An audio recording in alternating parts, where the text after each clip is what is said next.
If you didn't know it by now, the Toyota RAV4 is the best-selling vehicle in North America that is not a pickup truck. Toyota is selling nearly 500,000 of these a year. And with the 2020 RAV4, they've decided to go a little bit outside their comfort zone, and they've given us a number of different ways you can configure your RAV4. We, of course, have the 40-mile-per-gallon fuel-sipping hybrid. We do have one of those as a long-term vehicle. Be sure and check those videos out. We also have the more luxury-oriented limited version, some inexpensive models, and then we have several different off-road capable RAV4s. We have the Adventure trim, of course, and then we have this new TRD Off-Road model. In this video, we're going to be talking about which RAV4 might be right for you, and obviously how this compares with the Jeep Cherokee and the Subaru Forester, probably the two most direct competitors in this particular segment. Now, right up front, I have to tell you that there are already versions of the RAV4 that are more capable off-road than a Subaru Forester. Arguably, any of the models with the mechanical all-wheel drive system that has the limited slip rear axle, those are going to be more capable, and that includes the limited trim, the Adventure trim, and of course this TRD Off-Road model.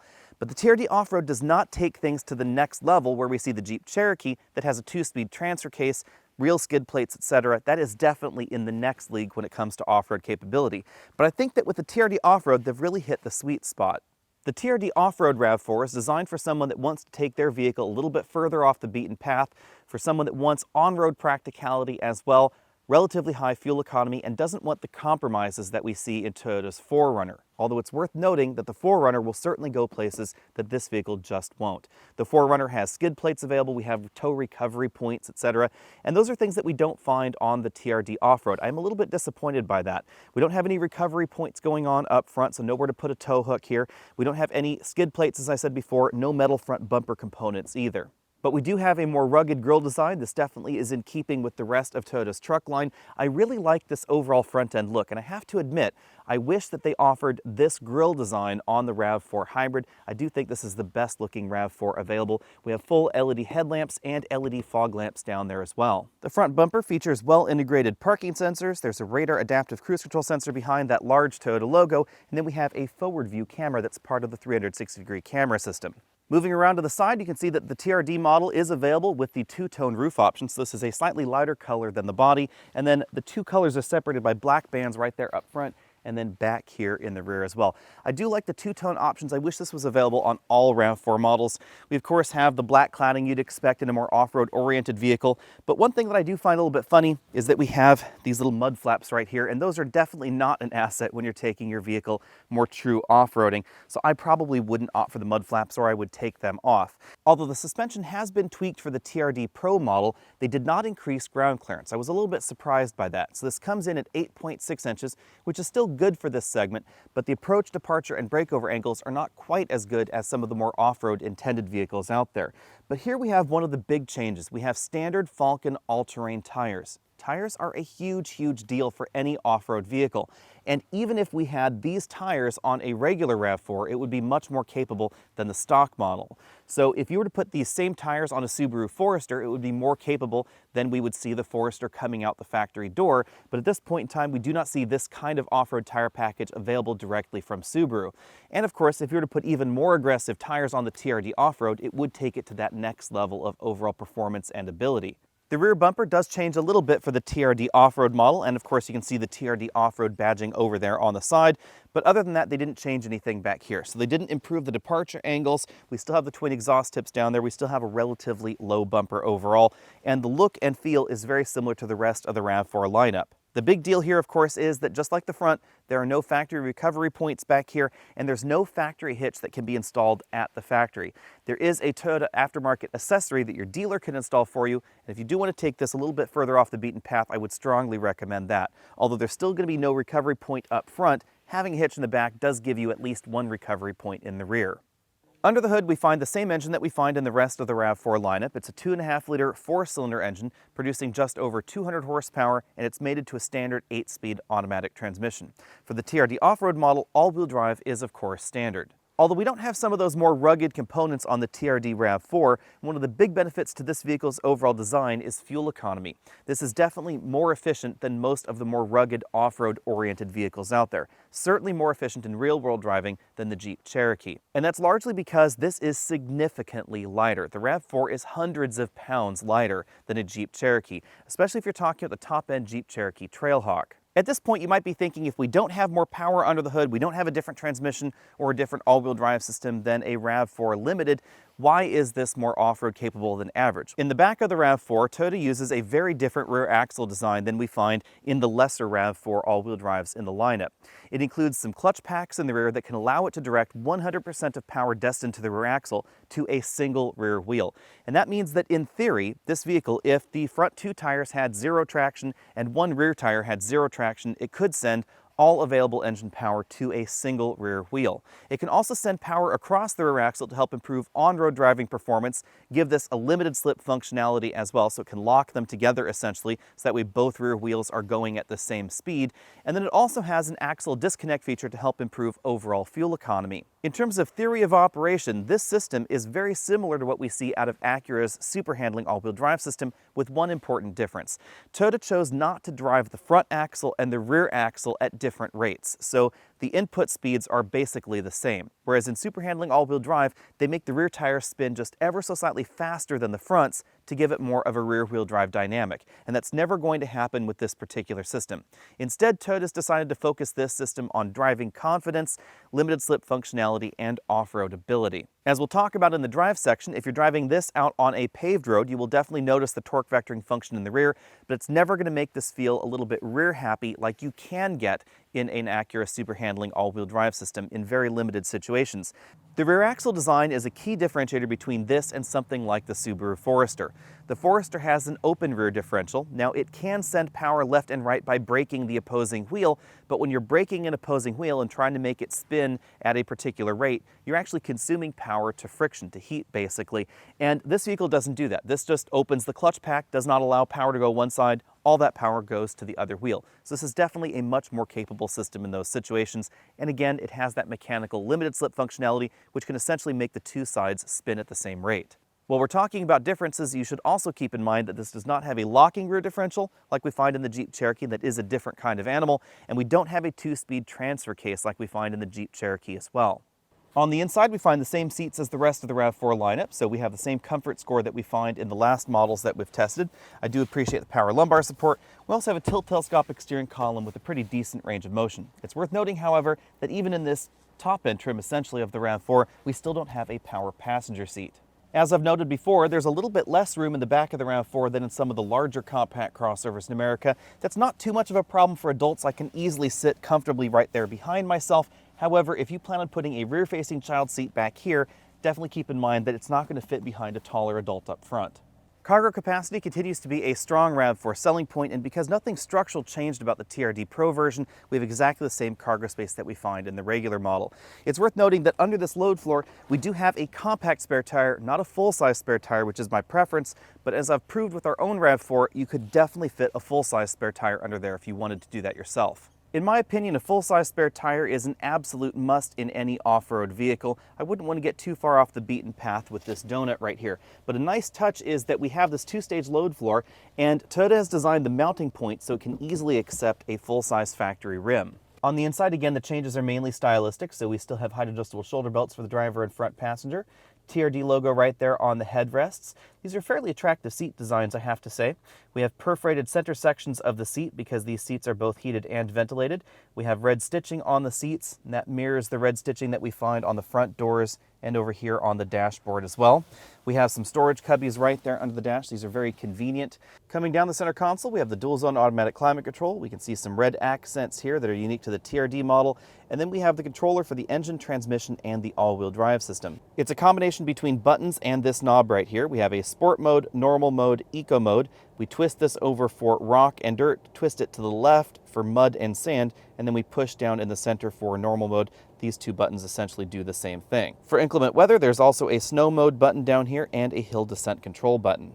On the driver's side, again, things are very similar to the rest of the RAV4 lineup. We have red accents over here on the instrument cluster. We still have this large LCD right there in the middle, and it gives us the status of the all-wheel drive system and where power is being sent. Moving out from there, we find Toyota's latest steering wheel design. It is a round 3-spoke wheel. On the left side, we find the controls for that multifunction LCD, volume up, down button over there. And then on the right side, we have the buttons for the standard radar adaptive cruise control system and the lane keeping assistance. And then below that, we have track forward and backward. Let's get the basics out of the way first. 0 to 60 is essentially the same as the RAV4 Adventure. This particular model went 0 to 60 in 8.7 seconds. The last Adventure we tested 8.8. The stopping distance is also pretty similar, 130 feet for this model, 135 for the Adventure. I credit the difference in stopping distance to the tires that we have on this model. Again, these are Falcon all-terrain tires on this model, definitely more aggressive, more capable than what we find on the Adventure trim. But because curb weight didn't change too much, that's why the overall scores are very, very similar to the last model. And overall out on the road, this is going to drive very much like the rest of the RAV4 lineup. That is to say that it's overall a very comfortable crossover, but I have to admit, I like this suspension the best.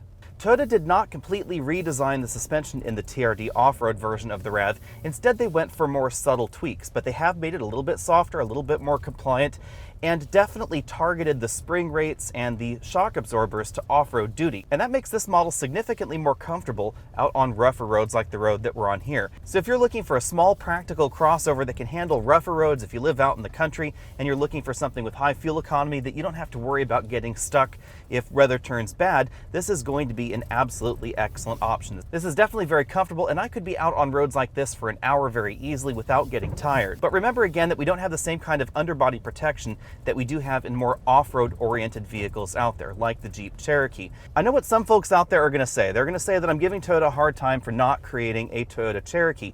But that's not what I'm saying at all. I actually prefer the balance in this TRD Off-Road version over what we see in Jeep's lineup. Because the reality is that few people are even going to take their Jeep Cherokee the kind of off-roading that it was designed for. I would argue that people that are really interested in off-roading are going to buy something like a 4Runner or a Tacoma or a Wrangler or a Gladiator or something along those lines, something that is definitely more off-road focused than something like this RAV4 or even the Jeep Cherokee. And therefore, in that rational world, I have to say that I like the balance that Toyota has struck with this model more. This is very comfortable on-road, it's comfortable on rougher roads like this, and roads like this are really going to be all that the average RAV4 customer will ever drive on. And pardon me here, I have to stop and move a tree out of the road.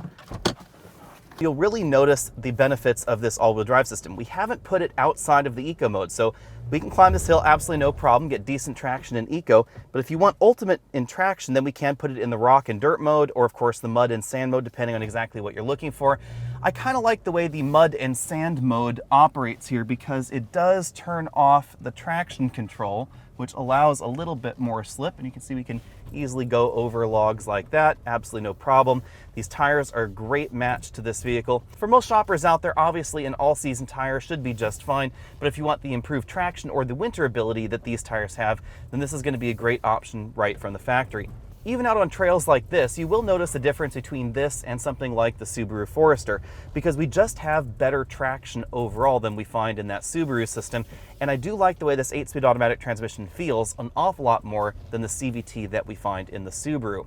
You'll really notice that if you just come to a complete stop, and then you floor the vehicle, we have a lower starting ratio than we find in the Forester that really helps it tackle steeper terrain, a little bit more difficult terrain. But again, keep in mind that we do not have a 2-speed transfer case like we find in the Jeep Cherokee. And then just the instantaneous delivery of torque around the tires where it's needed is definitely an improvement over what we find in the Subaru Forester. You can also really feel that rear axle helping you out, direct traffic where it needs to go. And then even though 8.6 inches of ground clearance is a little bit below some options and definitely below something like a Toyota 4Runner, we have enough to go over minor obstacles. Now again, I personally wouldn't get the mud flaps that we have on this model, but if you're going to be driving this in the city, they're going to be just fine. The biggest trade-off, of course, for the Cherokee and its extra off-roading ability is going to be fuel economy. We've been averaging 27.5 miles per gallon in this model. This is significantly more efficient than that Jeep Cherokee. But unfortunately, we have hit the end of this particular trail because there is a tree that we just can't climb over. And now we're going to see one of the other benefits of the TRD Off-Road here, which is its maneuverability versus some of those more dedicated off-road vehicles. This has a nice tight turning radius. So we have no problem turning around in this small area here. And I have to say that the hill descent control, which we had enabled most of the time going down, is very well done in this model. Definitely more smooth than what we see in the Tacoma or in the 4Runner. Trying to make sure we don't hit my camera there on the side. I've stopped on the steeper section of the trail here because there are some moderate ruts over here on the left side, and that'll really give you an idea of what this all-wheel drive system can do, and that torque vectoring axle that's really able to give us traction one side or the other. So we've just floored it here, and you can see that it's doing an excellent job of keeping us on track and really helping steer even if you're going a little bit faster or you're driving through mud or snow or any kind of loose traction situation. The torque vectoring rear axle is really going to help keep you planted. Lost a camera, my bad. There we go. Well, with everybody back where they belong, let me make one final point for the TRD Off-Road version. I really like the fact that this has a limited slip differential rather than simply a locking differential. That's one thing actually I think is kind of a flaw with the Jeep Cherokee, is that it's simply on or off. It doesn't have that limited slip functionality. Now, clearly, if you're going to be rock crawling or doing some really heavy-duty off-road stuff, then a locking differential is going to be superior. But for most folks, especially out on rougher trails like this, but not really rugged trails, a locking differential has a number of advantages. Having a limited slip differential means that we don't have to unlock it to turn tightly, we don't have that same kind of binding feeling, and a locking differential can actually harm overall driving dynamics. If you're trying to blast down a rougher road quickly, you can actually have unintended consequences because of that full lock feature. This transmission selector doesn't give us a true manual operation mode. Instead, we have a sport mode where you can sort of suggest a maximum gear for the vehicle to use, but that does let you keep it in first gear if you want to control your downhill speed or you want a little bit more control in certain uphill situations. I'd really be interested to see what Toyota could do with the hybrid system and this same all-wheel drive setup, because their hybrid model has a little bit more power and it definitely produces an awful lot of torque. Now, out here on some of these off-camber situations, you can see that the road is getting pretty bumpy in that rut, but the rear axle has absolutely no problem sending power where it's needed. That's one of the real benefits to this particular all-wheel drive system design, and one of the reasons that this is among the best in the compact crossover segment. If you're simply looking for the most capable small vehicle out there for a rougher road, this and something like the Jeep Cherokee, they're really going to be it. For 2020, the RAV4 TRD Off-Road is the most expensive version of the RAV4 you can get. It starts at about $35,280 and will take you on up to just over $40,000. That's notably more expensive than the absolute base RAV4, which starts at $25,950. It's also a reasonable bump over the already capable RAV4 Adventure, which starts at $33,055 and shares essentially the same all-wheel drive system as the TRD Off-Road. Before we talk specifically about the competition, let's put the TRD Off-Road in perspective. We have 8.6 inches of ground clearance, which is pretty decent overall, and the lowest ratio available to the drivetrain is 16.7 to 1. That's the first gear ratio in the transmission and the final drive ratio together, and that's basically engine to the wheels. Overall, that stacks up pretty well against most of the compact crossover competition, but when we start taking a look at more off-road oriented vehicles, you'll notice that things are definitely going to be a little bit different. The approach, departure, and breakover angles are not as generous as we find in some of the competitions.